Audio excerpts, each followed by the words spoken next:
Hello, everyone. It's Dr. Shijun Wang again. It is great to seeing you all who is currently watching this video. This video will conclude my classical sonata series. Okay, we have been working together with the Beethoven Sonata, the Pathetique, and then Mozart Sonata, the F major K332, and then now I am doing the last movement of the E flat major Haydn Sonata, the last sonata by Haydn. I started doing the YouTube videos from with Chopin etudes, and everything is romantic, right? Chopin, there are 24, and then I moved on actually to Brahms Paganini variations.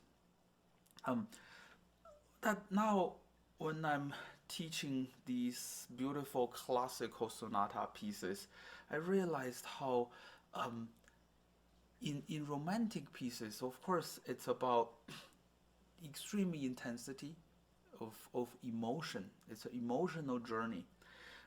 And compared to this, the emotions are often very personal, right? It's your own sadness or happiness or whatever you describe. Or there's probably 1,000 degrees in between. Classical sonata it's not too much personal, and yes, it sings, but let's not forget, even in Mozart's opera, half of the content are spoken, right? We have the arias and we have the recitatives. Without the recitatives, the storyline cannot advance, right? You can't tell a long story by singing only. You have to speak. You have to provide the content of the story by speaking, and that's usually much faster than when you sing. This movement really is a very good example of having the function of speeches. A lot of this is, of course, for the entertainment of the keyboardist, right?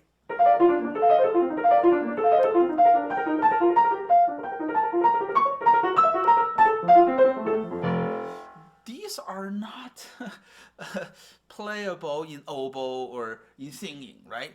Or even, unless you're Paganini, to play figures like this on the violin, it's difficult. So it's pretty much technique for keyboard. And it also has some chamber music shadow in it, right? We have many voices in some sections. And this one is almost like a toccata.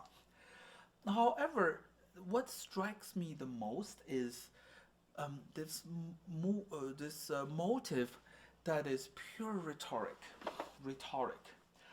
It has a repetition of one note,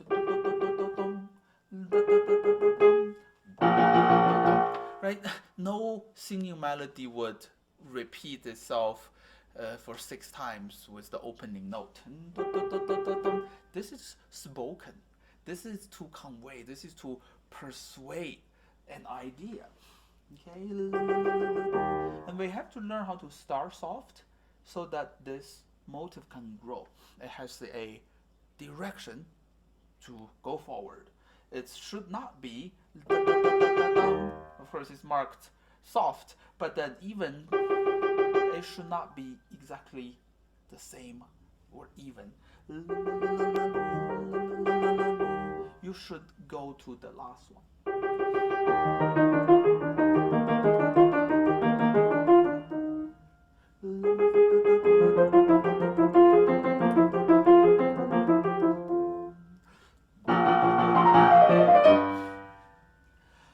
And Haydn, of course, did not put any articulation marking on these eighth note melodies, but it would be boring if we do everything exactly the same. I would prefer to, in another word, to add a 2-note slur between the E flat and the G. next, right?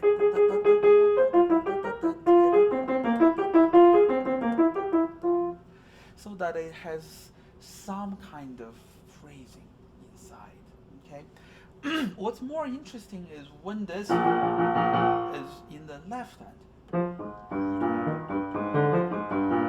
we have these three notes going to the same direction, and then the fourth note breaks away from that. So I will have this last note separated.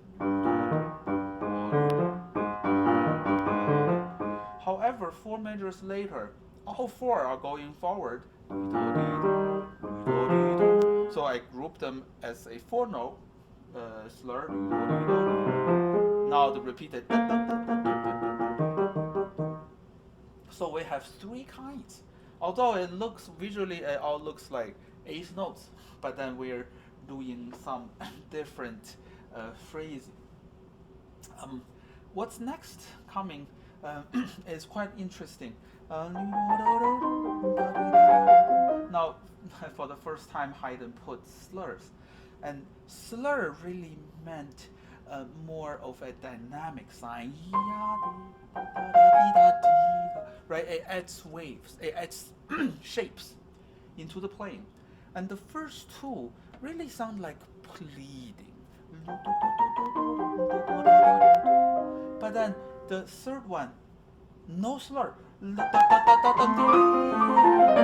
Almost like all of a sudden this person who was pleading 2 seconds ago got a lot of confidence, and he is no longer asking for anything, he's demanding. So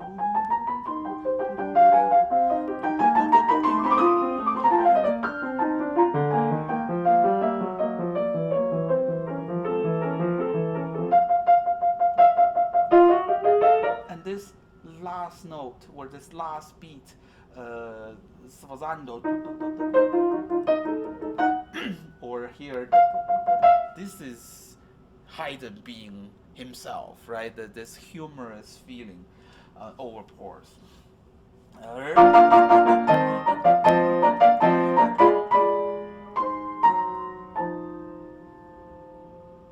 Here comes the question.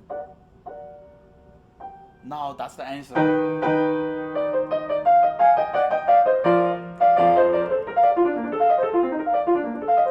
And here we have.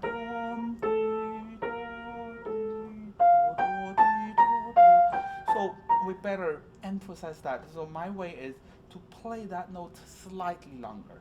So instead of.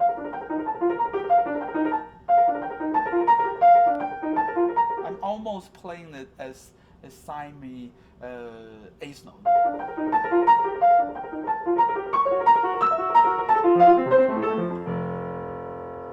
Okay. Again, this is like poking, yeah. This making fun.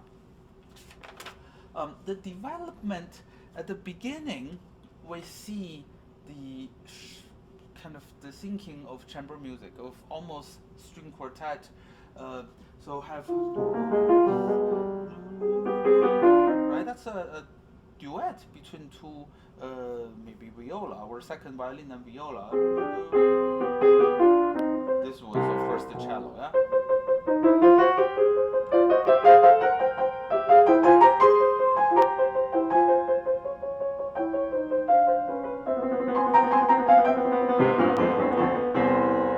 C major. We have the C major closure, and then A flat major. That's another Star Wars moment, right? So we should feel that, almost like it's a smile on your face. Yeah, Haydn is mocking us. And the most interesting section is the transition from development to the recapitulation. I don't know how many question marks. I don't know how many turns of attitude and mood buried in this. If we really do the counting, probably more than 10. As I mentioned at the beginning, romantic music intensity or extreme emotional turbulence. Uh, but classical, maybe you contain yourself, right? The emotional thing, of course, late Beethoven or the passionate Beethoven is different, and that's what everyone after him is looking or is comparing. But in the early classical period, um, yes, the emotional level probably isn't as much, but then the dramatic level sometimes is more. The terms, the contrasting emotions comes way more frequent. Okay, so I am going to show from measure 171. You still have this humorous DNA in it. But then the left hand bears the melody. And that melody really sounds very mysterious, right? It's unsure. And also we can tell from the shape of the melody, it's going down and chromatic. Now, I think more sure. Here, A flat, we almost know, okay, Haydn find the answer. Not really. Two question marks and from very high voices, almost like the in Mozart's dissolve flute, the magic flute. You have the three spirits, and asking questions. Still no answer. Soprano takes over, kept asking the same question. Now we might come with an answer. Different gesture. No, not really. Now demand.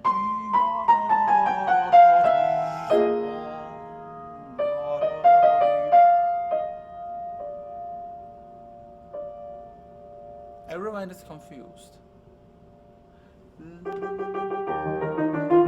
We are going back to the beginning C. And this is purely the writing of rhetorics, imitation, and then the same figuration in all voices, in all kind of different ways of expressing it. Okay. Well, I hope this series, I mean, I know classical sonatas not as popular as Chopin, not as popular as some of, I mean, if I do a tutorial of probably for at least more people will watch. But again, this is more or less for advanced and professional, or at least college music majors.